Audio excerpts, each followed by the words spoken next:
Мото жүрүштүн катышуучулары алгач 7-апрель көчөсүндө жайгашкан Перци мото барына чогулуп, түштүк магистрал менен барып, Чыңгыз Айтматов проспектиси менен чүйгө түшүп, Совет көчөсү аркылуу каланы бир айланып келишти. Мотоциклисттер коом уюштуруп, жүздөгөн байкердин башын бириктирген иш-чарага Казакстан, Өзбекстан жана Россиядан да коноктор келген. Из Алматы, у нас, наверное, уже человек. Алматы шаарынан жалпы 20дай байкерлер келди. Биз Кыргызстан уюштурган ар бир иш-чарага калбай катышабыз. Жылдан жылга мото сүйүүчүлөр көбөйүп, катарыбыз калыңдап барат. Мото сезонунун дагы жабылышын жогорку деңгээлде уюштуруп, коопсуздук чараларын камсыздап бергендерге рахмат айтам.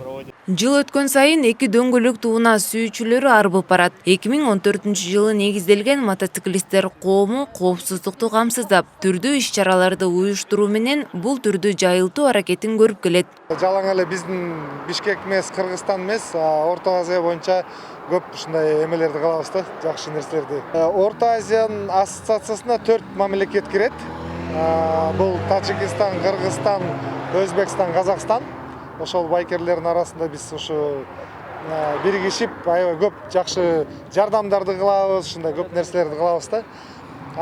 Мындай Европанын деле, Турциянын, Россиянын клубтары менен аябай көп жакшы катнаштарыбыз бар, жакшы бири-бирибизге барып келип турабыз. Мотоциклисттер коому мото жүрүштүн катышуучуларын биздин гана өкмөт эмес, башка мамлекеттин да бийлик органдары колдоп келгенин белгилешет. Мото маданият, мото туризмди жайылтуу багытында да жакшы иштер жүрүп жатат. Мындан ары бул маданият калыптанат, жаштар арасында, мото сүйүүчүлөрдүн арасында бул чоң ынтымакты дагы бекемдеген бир уюмга айланат. Белгилей кетсек, Кыргызстанда мото сезон апрель айында ачылып, октябрда жыйынтыкталат. Жазгүл Жакшанова, Нурдан Сергеев, Пирамида.